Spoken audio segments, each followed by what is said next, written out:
to hold this. Some people can't hear me, so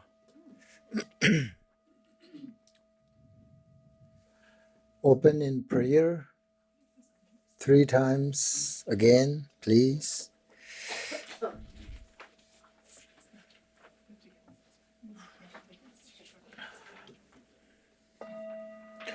May all sentient beings have happiness and cause of happiness. May they be free from suffering and cause of suffering. May they never be part from the sublime bliss that is free from suffering. May they remain in a state of equanimity, free from attachment or aversion to those near and far. May all sentient beings have happiness and cause of happiness. May they be free from suffering and cause of suffering. May they never be part from this blind bliss that is free from suffering. May they remain in a state of equanimity, free from attachment or aversion to those near and far. May all sentient beings have happiness and cause of happiness. May they be free from suffering and cause of suffering. May they never be part from this blind bliss that is free from suffering. May they remain in a state of equanimity, free from attachment and aversion to those near and far.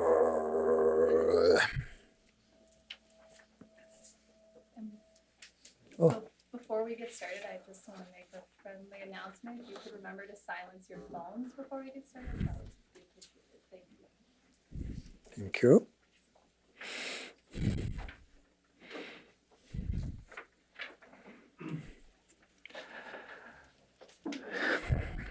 Okay, again, take a look your text.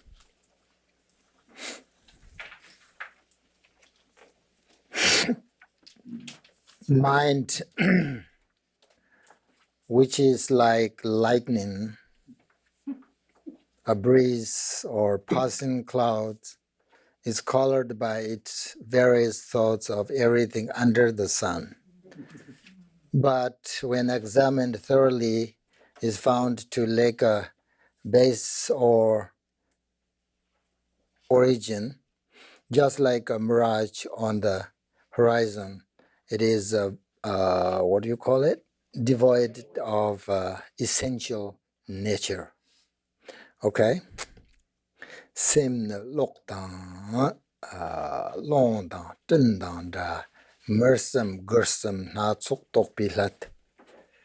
Lakpar tak na yirtsa kaya mes warnam mugjit our ngo tongs. So here mind.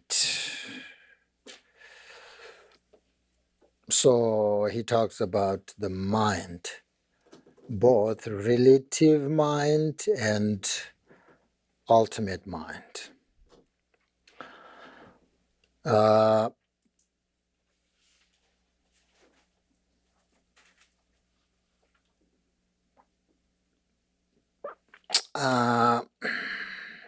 Mind which is like lightning.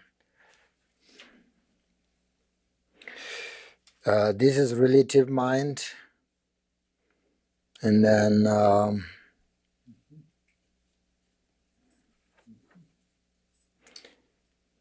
it is devoid of essential nature, ultimate mind.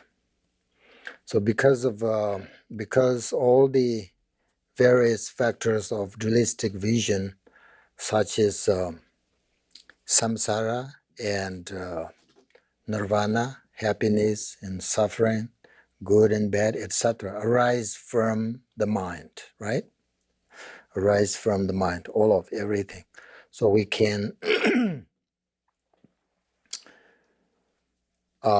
conclude that the mind is their fundamental basis.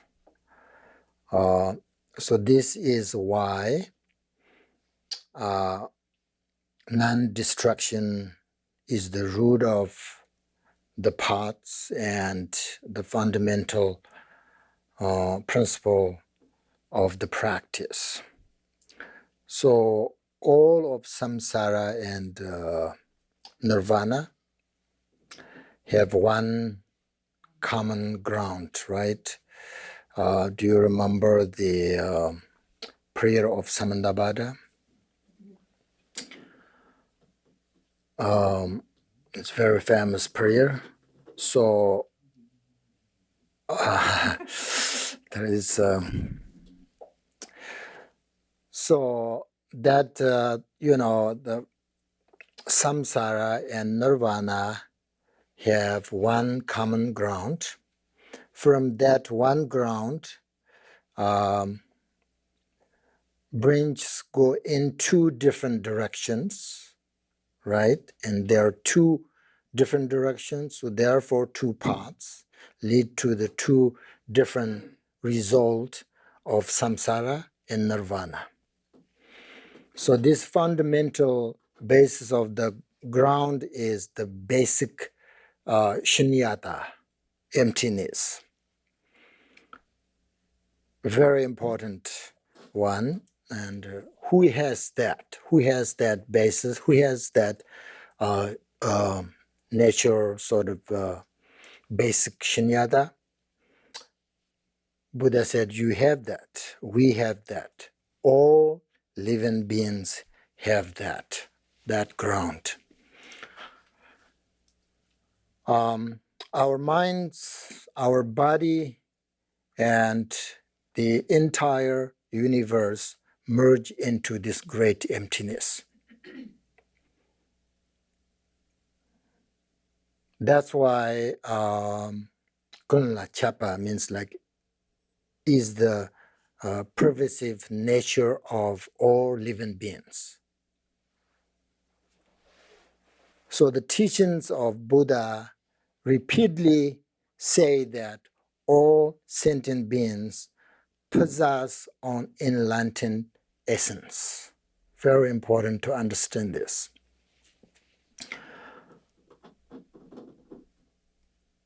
Whatever one's social sort of character, whether male or female, rich or poor, it makes absolutely no difference. All beings have the same nature, but two parts. Because we know the path to samsara begins with ignorance, self-centeredness, and the path to nirvana begins with wisdom and realization. But the essence of mind is the same in everyone. So that's why Buddhist teachings are always focused on the mind. Always focused inside, not outside. How to work with the dualistic mind.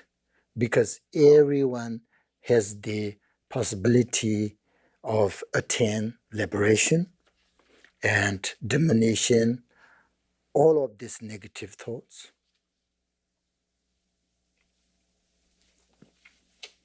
So that's why in Tibetan, Rikpa and Marikpa, it means knowing and not knowing. Knowing this situation, we recognize that our Buddha nature, our own Buddha nature, the essence of mind, our nature is pure and our nature is good. So don't ever think that there is something intrinsically wrong with me, So your nature is pure and radiant. But not knowing this view, this nature, the true nature of the reality, is what we call ignorance, right? Ignorance.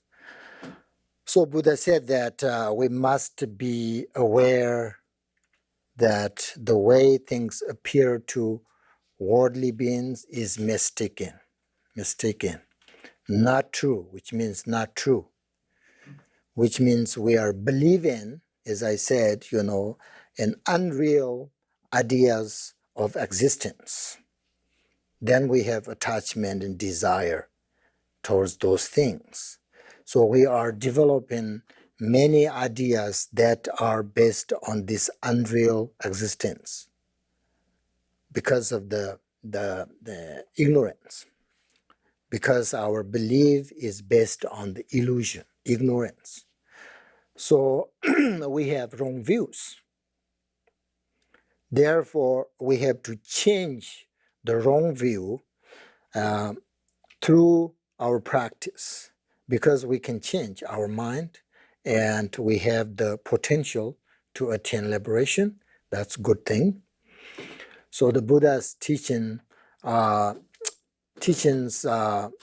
give us great confidence, I think, great confidence, because we can do this. And the Buddha is there, right? Liberation is right here, right now, if we realize it.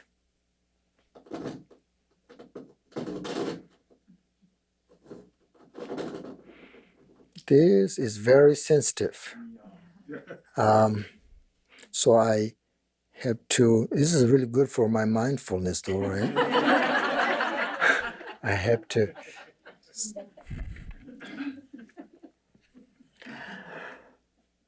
So, you see, we have these wrong views. And we have, even like we have this beautiful Buddha nature, but we can't see it, we can't recognize it because wrong view. It is like, I think like it is like a beautiful, beautiful white lotus flower growing in a cave that is facing north and never receives sunlight, and then, no one sees it, no one touches it, and no one smells it. Beautiful lotus flower. No one knows, actually, no one knows it's there. And then it dies right there. So such a West precious thing, that's we have, right? That is like all sentient beings who have this beautiful Buddha nature, full of these precious qualities, capacities, but they don't recognize it and pass through their entire lives without recognizing it and suffer all the time. Buddha said that, right? How sad is that? That's why we need more teachings, more teachers, good teachers, shows this path, shows the pointing of instructions. So that's like good example, like right now we are still in this cave, north, face to north, this cave, like, lotus in the cave. We have this, right? But we have still not too late. We have an opportunity to see this sunlight when we are introduced to pointing out the nature of mind by a master, teacher. If we get some recognition of that nature, what we do see of it through that recognition is called Rigpa, knowing. In Tibetan, Rigpa is knowing. So which is to know the essence of nature, our Buddha nature, and this is not being involved in the past, and we not being involved in the future, but staying right in the very present moment. At this point, there is nothing that we really need to change in our mind. You are there. There is nothing, that we really need to stop in the mind. And what happens when you leave your mind just like that? Your mind stays in the ocean of awareness of the luminous manifestation of sort of universal knowledge. So your mind is free of everything, free of location, your mind totally liberated.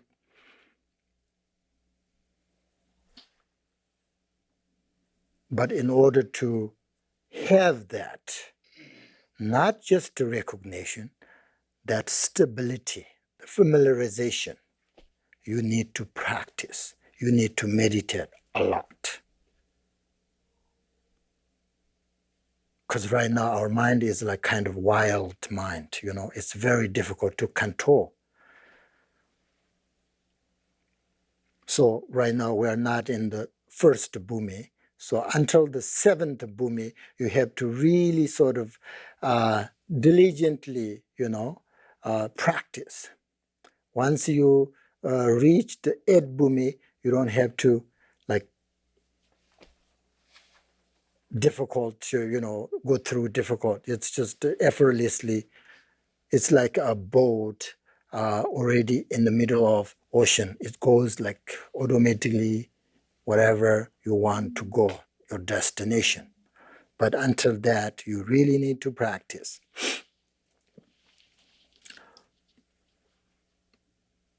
So there is in the teachings of Buddhas, it says that there is no Buddha other than this. That is what we call the Buddha. So that's why we call Buddha nature. We have that, right? So you become a Buddha. It's possible. You become a Buddha. It is possible.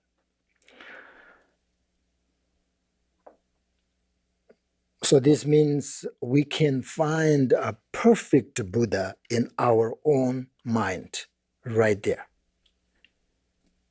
So that is the essence of the mind. That is liberation. That is nirvana. That is Buddha. Because it's free from all mental deliberations. So when you understand the reality, then everything arises spontaneously. So then what you need to do is rest on it and develop it more and more. And then whatever you do, you talk, you eat, you walk, you never lose it. You're just right there. So that means once you have that, you are not accumulate negative karma anymore. Because there is no negative emotions, negative things there. So whatever you do is pure. So they never lose that quality.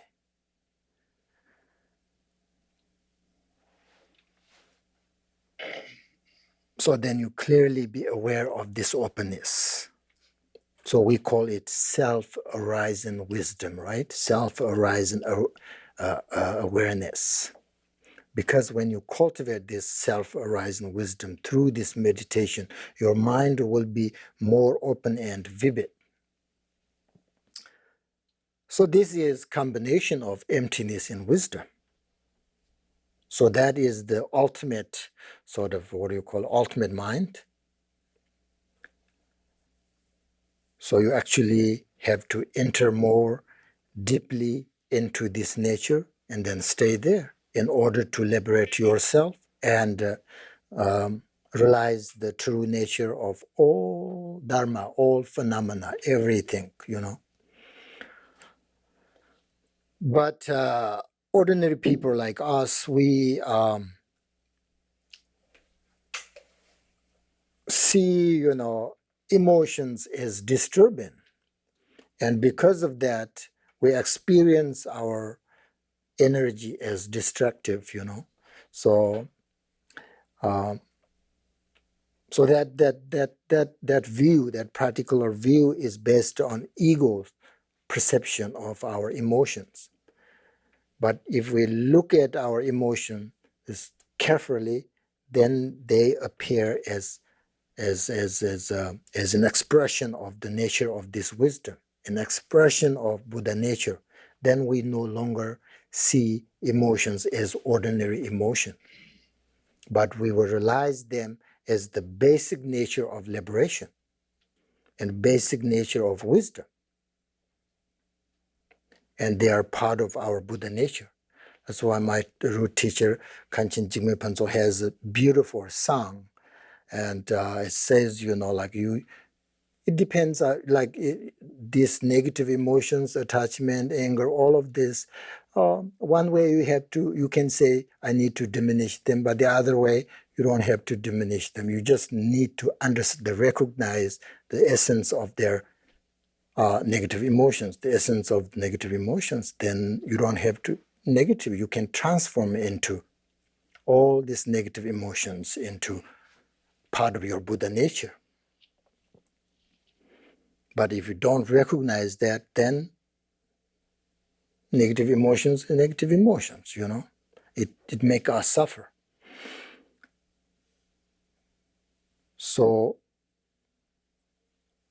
the difference between liberation and samsara depends on how we relate it to the expression of our mind.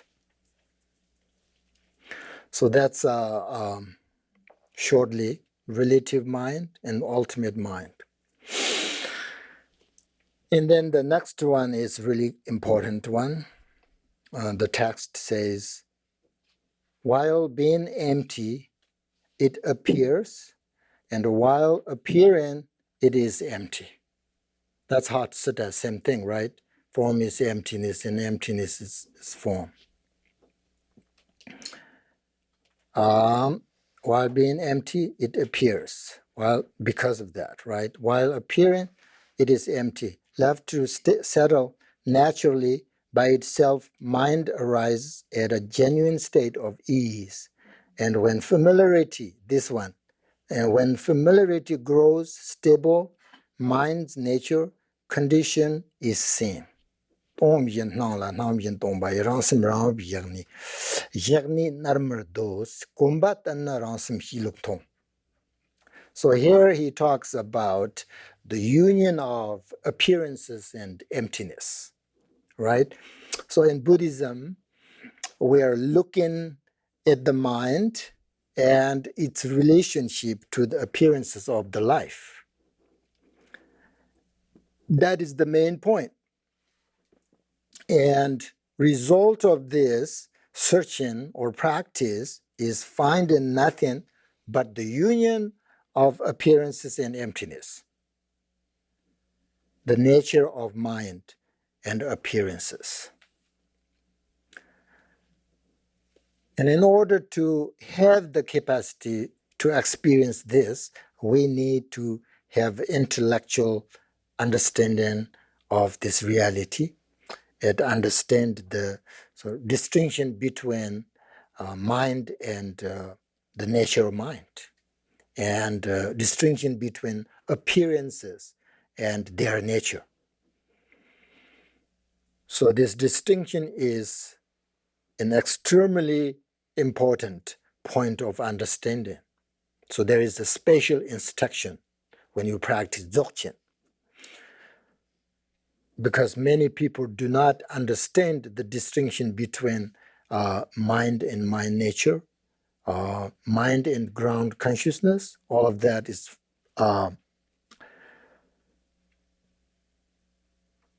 sometimes difficult to find the right path. So when we say mind, we are talking about something that is associated with a subject and object. The nature of mind, on the other hand, is something that is beyond everything, beyond subject, object, all these dualistic concepts. In the teachings of Buddha, it says that there is an emptiness and self-arising wisdom that is beyond all conceptual elaboration.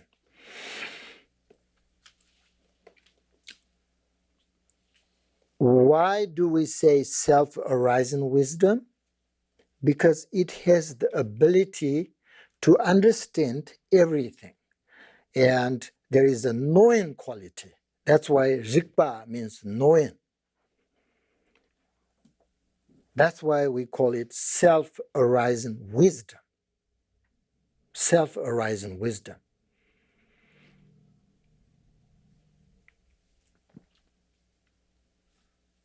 So it is totally profound, vast, open, which allows anything to be with it. That is the quality of the true nature of our minds. This is how the great masters describe the meditation and the way we should practice. And this is the only way that we get self-liberation.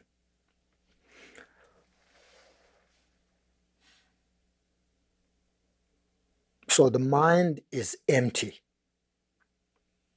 You know, there is nothing sort of inherently there, but just a natural state of peace and luminous.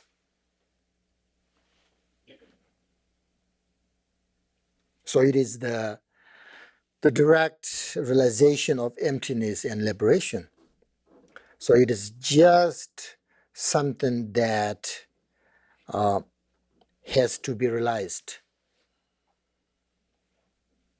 Realization is the emptiness of outer phenomena and emptiness of inner phenomena, so the mind.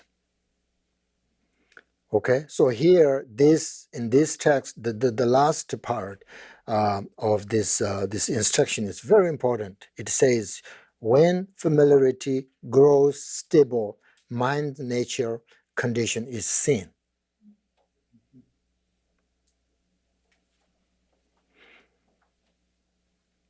So that's the thing. So a master or teacher give you pointing instructions. You will realize the nature of mind. Is that enough? No. That's not enough. That's why it says familiarity grows stable. This up to you, up to us. Once you have instructions, you don't practice, it doesn't really help you a lot. So that's why when the familiarity grows stable, then always continue all the time. Mind nature condition is seen. Then you can do that within eat, talk. You never lose this. When you have these things, familiarity grows stable through your meditation. Once you have that, once you get there, then you never lose it. Then there is no way to control your mind, like by negative emotions. There's no negative emotions. If you meditate on this Rigpa, means knowing Buddha nature, you meditate. Once you're really stable, never lose it. Whatever you do, then you can do everything within it. That's liberation. Therefore, meditation is very important. It's really absolutely like true that my teacher says, like, I give you this point instruction, Dzogchen teaching, you understand completely, you will get it. But I have a doubt that you don't practice enough. That's completely, I think, true. Because once you have that, then you have to practice. But if you don't practice, doesn't matter. Still, you have full of negative emotions and create negative karma each and every day. Negative karma means bad habits, right? Every day like that. So therefore, meditation is important. Our problem is that such a reality, that Buddha nature, the true nature mind, doesn't really fit and within our ordinary experience and with this dualistic mind. Therefore, since we are ordinary people, we need to focus on some practice that is really comfortable with our ordinary experience and with this dualistic mind. We need lots of good methods and good, instructions. And then eventually, with wisdom and diligence, we can go beyond that kind of meditation and this dualistic mind. We have to be prepared to accept difficulties on the path, not be bothered by what you're faced with along the way. So we should remember that we have all the freedoms and advantages of a human life, precious human life. And we have an authentic teacher, the Buddha Shakyamuni, and have received his profound instructions. We have to recognize that. So we have these opportunities to practice. And we should promise to practice as long as we live and until we have attained enlightenment. So attain enlightenment really depends completely on our diligence and wisdom.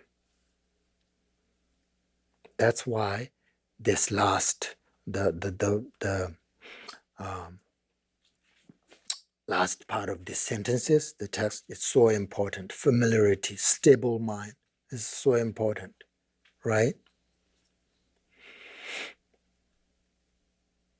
So one thing is we are very lucky, we're fortunate to have a great instructions. At the same time, we have to recognize that it's completely depends on our meditation.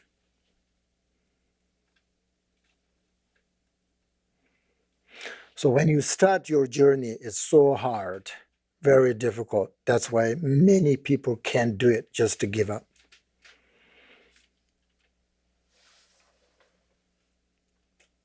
Once you get there, if you don't give up, and then once you get there, then everything is better and better. Eventually, then you don't have to do it. It's effortless.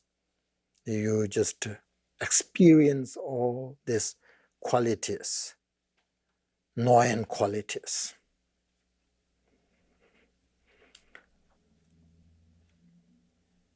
So again, I'm going to say a few words how important your meditation is.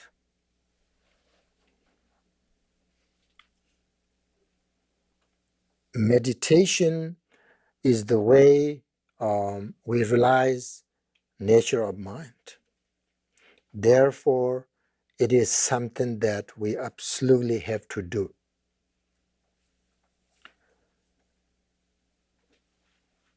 Meditation is actually more important than anything others like work, business, actually, but unfortunately we don't see that way, Work is more important than my meditation. That's why we most spend our time on work.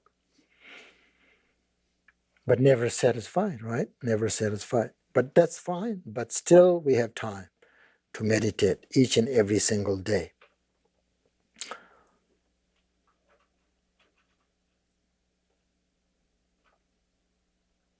So the moment you start your meditation, some kind of thought is going to arise. And make sure that you're aware of your thoughts. And especially be aware of your mind's view and the essence of your own thoughts.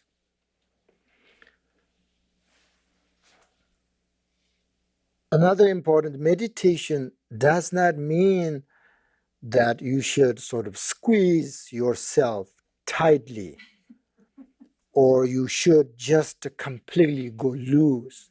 Very, very important. I have a little bit experience from my meditation. So I have all this kind of experience, and sometimes like I do very pushed myself, like squeeze myself tightly doesn't work. Sometimes, oh, I have lots of thoughts. Okay, just to let come. It doesn't work. You can't do both, tightly or loosely. Both are not correct. Meditation is actually, you have to take the middle way, you know. Meditation is when as soon as you start, your awareness begins to radiate. When you meditate, your mind become aware. You become very sensitive, very sensitive. It means like you are aware of what is going on, both inside, outside. You hear sounds very clearly. You see your thoughts, all of their things. So because of the meditation, you become aware of everything. And in meditation, you learn how to control and eventually eliminate the uncontrolled mind. So that is the benefit of meditation. So you have to investigate your time. How many hours you meditate every day? How many hours you create or you accumulate karma, which is follow your attachment, desire, anger, worries, what else? All these things. Yeah, all of that thing, right? Compare to. So it's very important because we are looking for, attain liberation, and so that you have capacity to help others. Pamasambhava already says the time is, year after year, it's get worse and worse. So eventually, we have a difficult, time for sure. It will come. So at that time, we need good people. Good people. What kind of things make good people? Meditation. I believe it. So meditation. Okay, now meditate.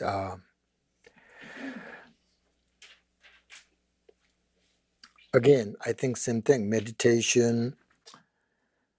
Meditate without an object. So that means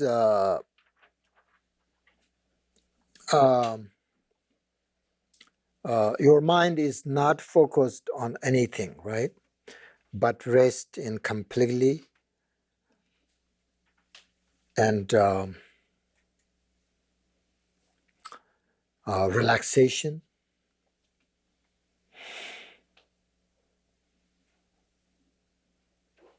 So the thing is not follow your thoughts. Every time your mind is distracted by a thought, and bring it back to the relaxation. And do not focus on anything, just to relax without thought. And if it is difficult, you can pause your thoughts and let your thoughts sort of cool down first. And then slowly start looking at your mind. So before that, like if you have full of thoughts, sometimes try to think about bodhicitta mind, correct your motivation. This will help cool down your negative thoughts. And then you start looking at your mind and free your mind from your thoughts.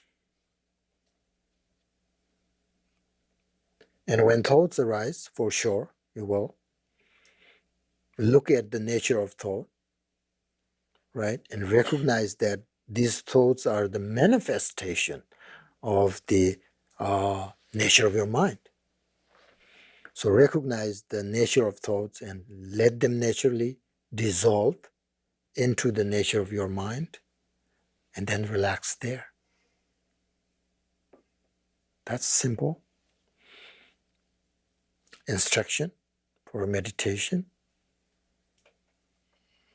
So don't so tight your meditation. Don't too loose. Just relaxation is very important for your meditation. But there are lots of disturbing thoughts. But there are lots of instructions for that, how you take care of that, right? So if you follow that, not good. If you worry about that, not good. Just to recognize, as soon as you recognize it, it disappears. That's how it is. No longer there. Then you relax on it as much as you can. And then next thoughts again, for sure, arise again. Same thing. Do that over and over again. So that's how you do this familiarity, what do you call it? Stability. You have to do this thousands of times over and over again.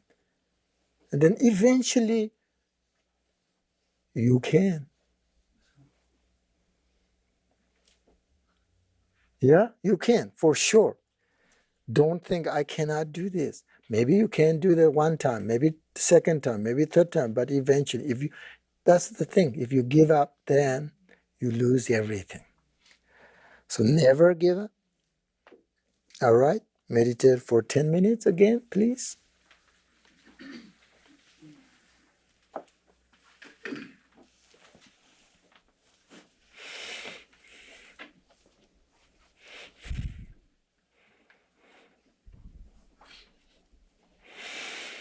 So you will see it, right? When you meditate, how much you control your mind.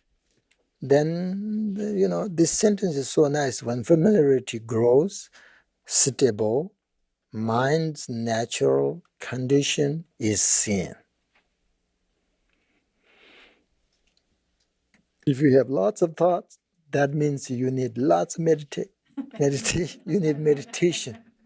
If you have few thoughts, then it shows you, you're getting somewhere.